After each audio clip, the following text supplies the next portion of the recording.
Jadi benar, TFA itu sembuh dari endometriosis dan kista setelah merubah pola makan. Yes, betul sekali. Justru waktu itu kagetnya itu kalau kista, jadi kan aku punya kista ovarium, kiri kanan, besar kecil-kecil. Nah itu dalam 27 hari, bahkan yang kecil-kecilnya hilang dan yang besarnya itu dia mengecil diameternya. Kapan TFA itu menyadari sembuh dari endometriosis dan kista? Ketika saya marah.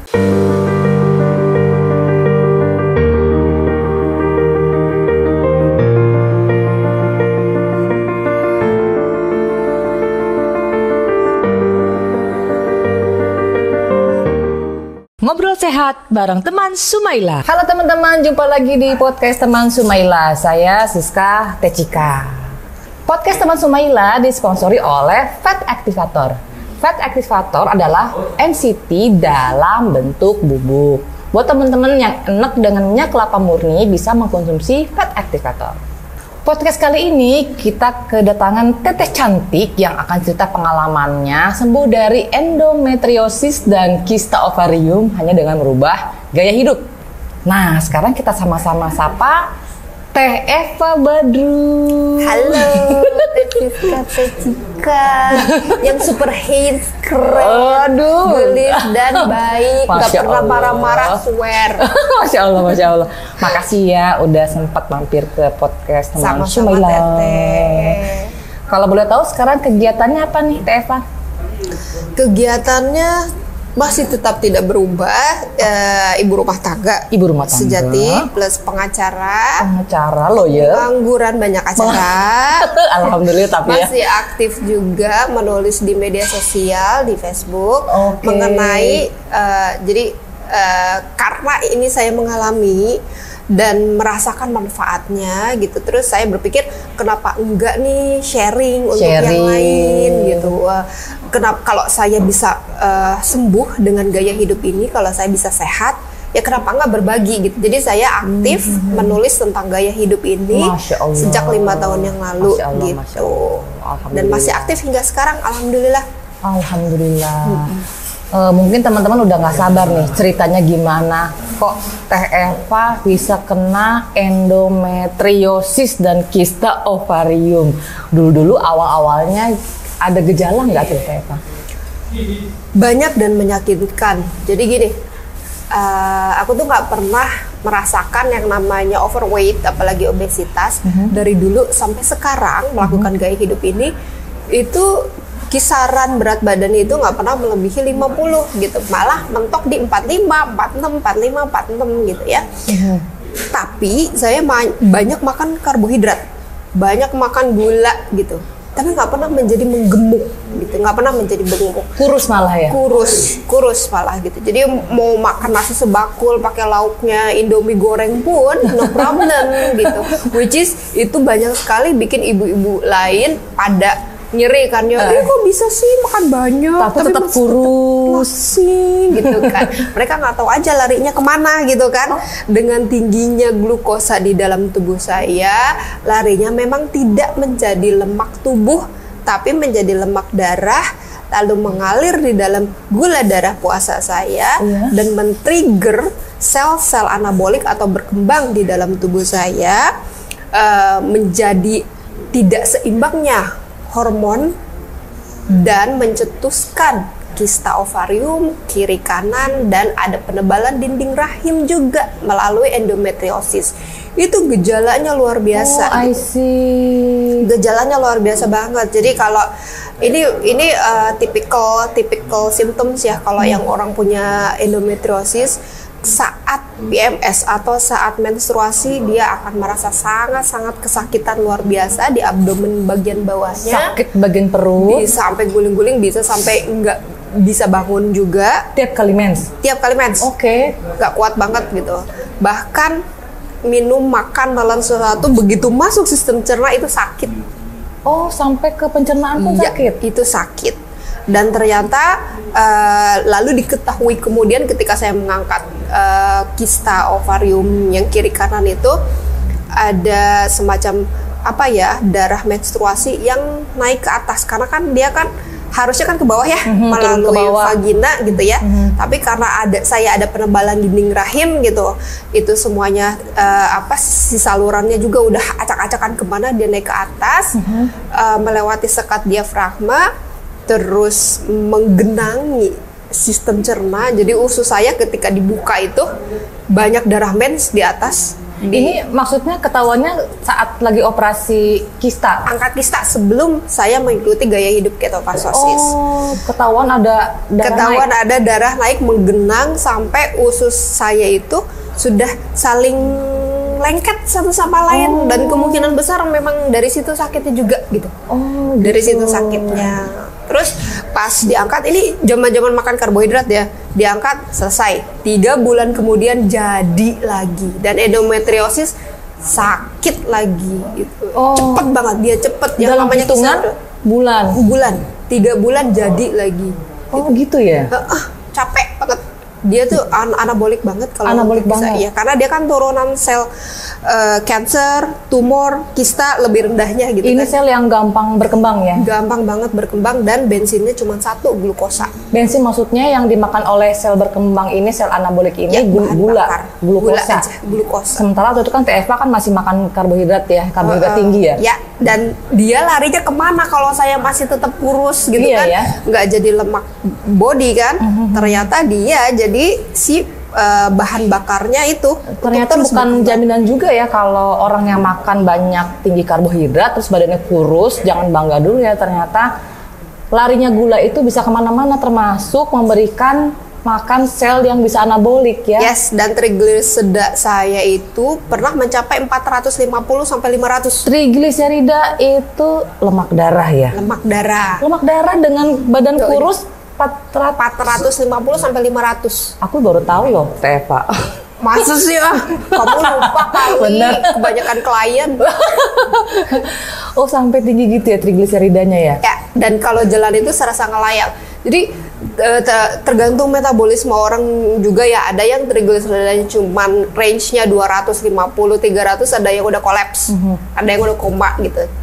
Waktu itu saya 4,5, 500 itu masih jalan-jalan di mall, tapi dalam keadaan ada dan tiada gitu kan, melayang-layang. Ada gejala Kenapa? dirasain. Kelayangan ya. Ya, bukan kelayangan, kayak ngelayang kayak jalan tapi kok kayak nggak napak gitu loh. Oh gitu ya. Iya, Sampai kayak gitu. Kayak kuntilanak kan. Terus setelah melakukan operasi, kemudian ternyata diperiksa ada lagi ya? Ada lagi. Itu disitulah diriku dalam titik terendah. Udah kayaknya tuh kok desperate banget gitu. Terus dengan cara medis, karena udah abis. Aduh, kalau mau ngomongin nominal gitu ya. Kita tuh yang udah, ini gimana lagi ya gitu. Dan kalaupun memang kita punya uangnya, masa sih mau sampai kapan diriku diginiin terus gitu kan? Udah kambuh lagi atau kumat lagi, kambuh lagi, muncul lagi. Pakai herbal juga pernah, minum jamu-jamuan pernah. Pokoknya ikhtiar itu segala macam dicoba demi untuk menyembuhkan penyakit yang dideritaku di masalah rahim. Terus apa aja yang udah dicoba selain herbal? Kemudian juga pasti ada coba-coba pola makan juga ya. Karena mikir medis kayaknya bukan solusi terbaik nih. Lagian kok imunitasku kayaknya makin ngedrop ketika masuk obat-obat kimia kan. Mikir pakai cara yang sehat. Kenalan lah sama pola makan ya, bukan gaya hidup kayaknya. Ini mah pola makan. Makan buah pagi-pagi harus banyak banget kan. Terus juga kalau di aturannya nih, di protokolnya, kalau punya sel CA dan turunannya termasuk kista, nggak boleh makan protein hewani sama sekali katanya gitu.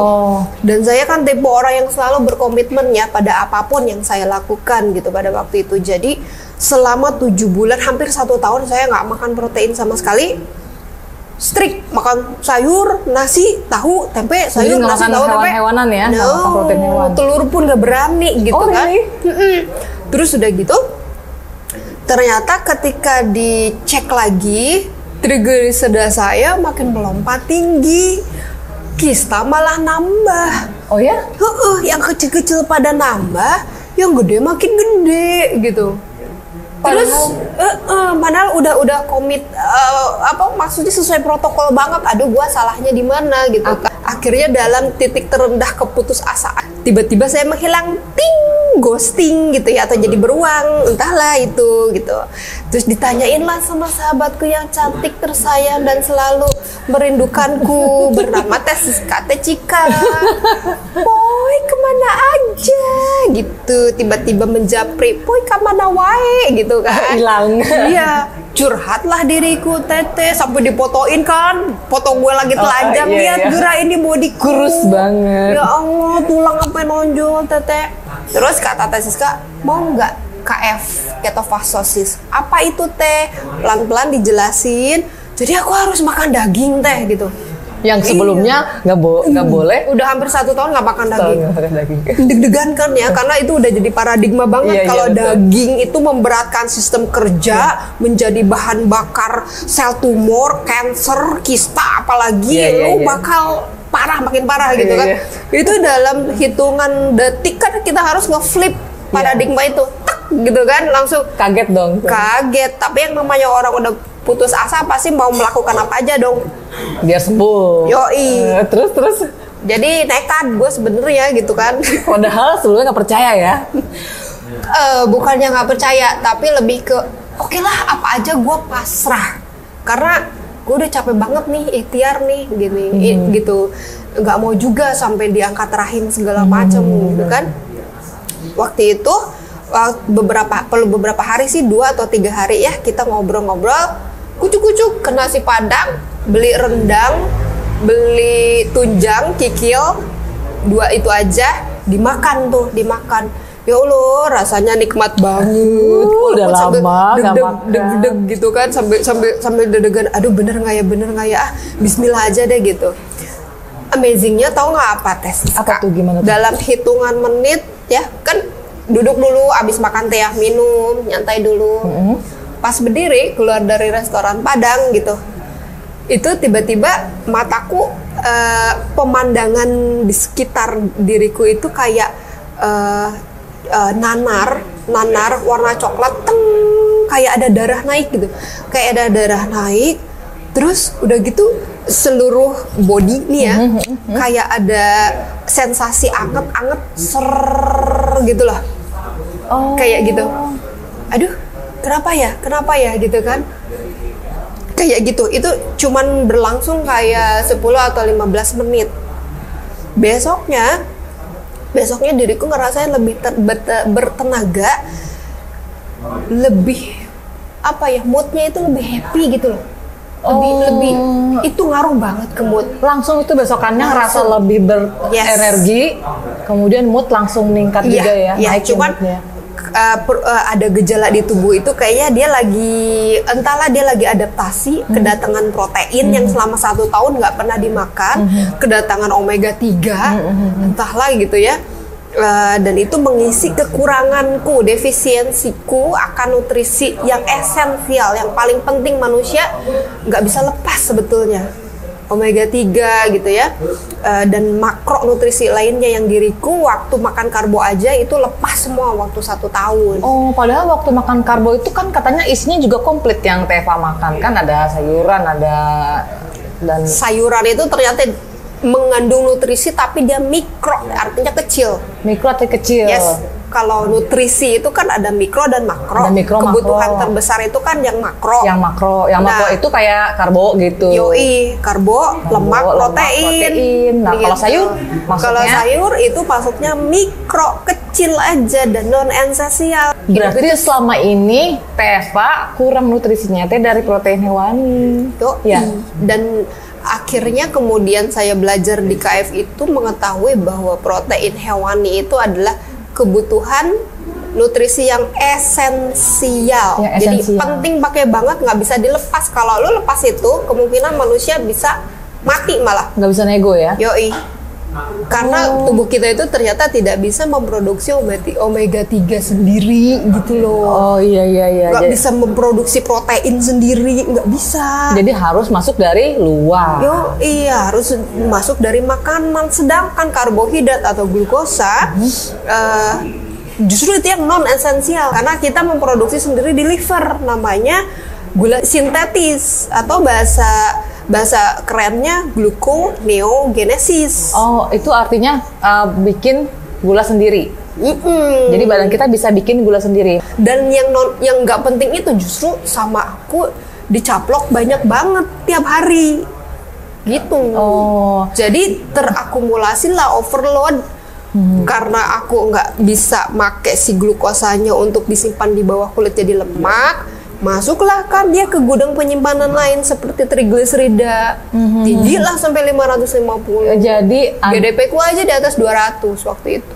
GDP di atas 200 waktu makan tinggi karbohidrat. Kalau kembali ke cerita Teva tadi, kapan Teva itu menyadari mengetahui sembuh dari endometriosis dan kista? Ketika saya marah. Ketika marah lucu banget. Jadi waktu mulai itu tahun 2016 ya. Iya. 2016 orang tuh nggak tahu ketofastosis itu apa, keto apaan tuh gitu.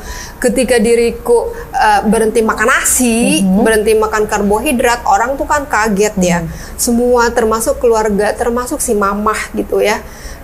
Ngelihat anaknya nggak makan nasi, aduh gimana anak gua ntar mati nggak makan nasi gitu. Panik lah si mama gitu kan, sampai minta balik lagi, ayo makan nasi gitu, nggak mau gitu. I believe this gitu kan, udah yakin gitu kan. I believe this gitu, karena aku jalan kayak gini juga walaupun awalnya nekat nih ya sama mentorku ini, tapi kan sambil diisi pemahaman ilmu gitu, jadi membangun keyakinan diri gitu. Nggak bisa, ini keyakinan gue gitu. Sampai si mama teriak-teriak, nunjuk-nunjuk sambil bilang sesatmu, sesat. Sambil bilang gitu nyokap. Terus dia mengabari semua keluarga besar untuk mendukungnya dan ikutin marahin gue, Bo. Suruh balik lagi ya, dari jalan kesesatan ini, ayo.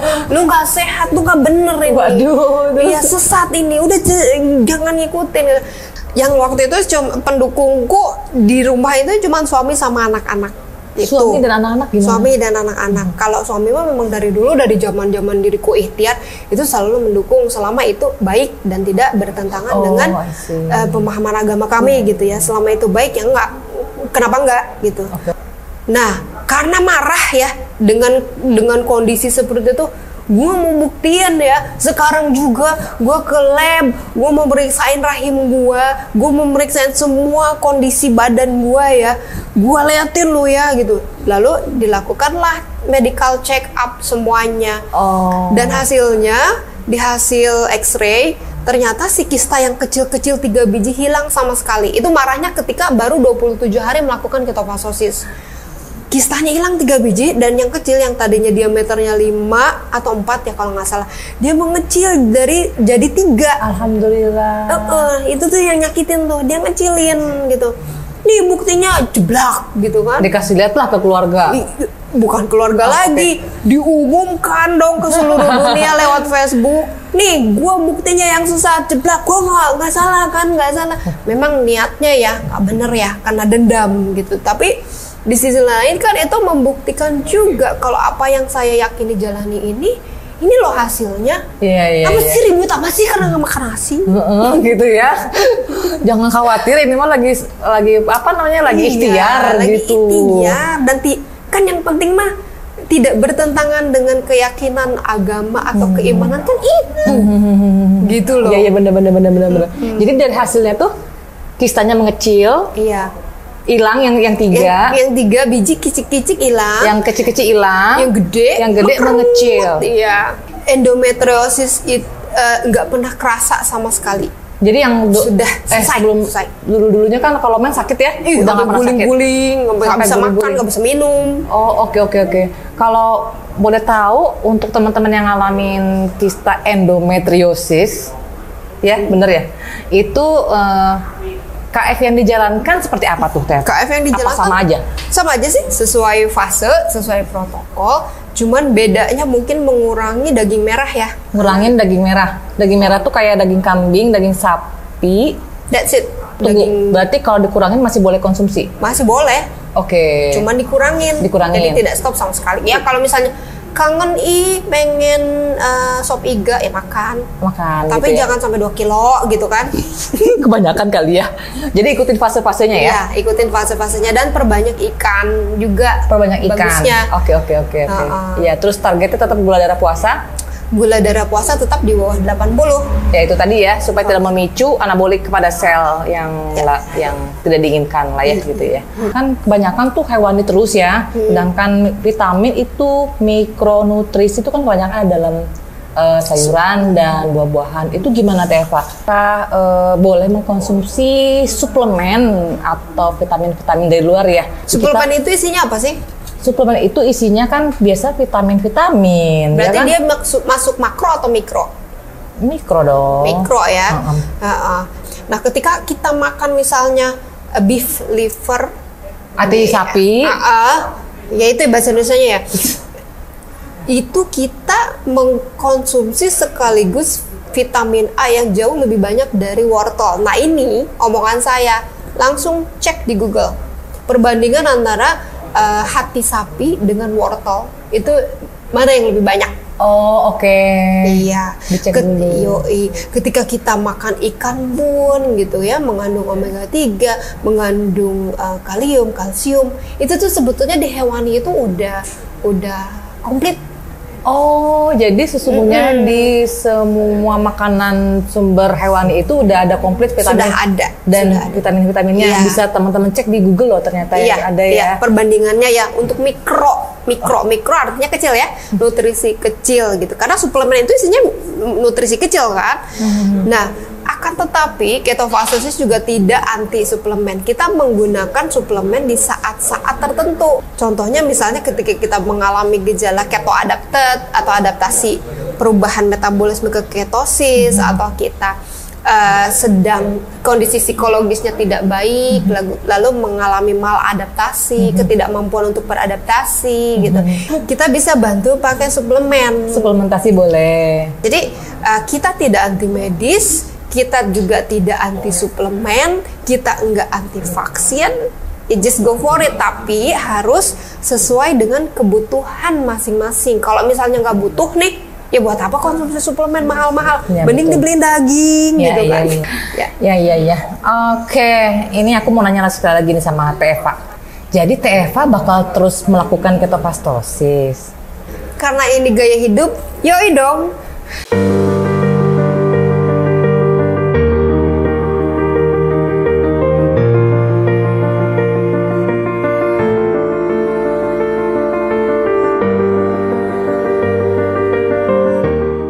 Ngobrol sehat bareng teman Sumaila.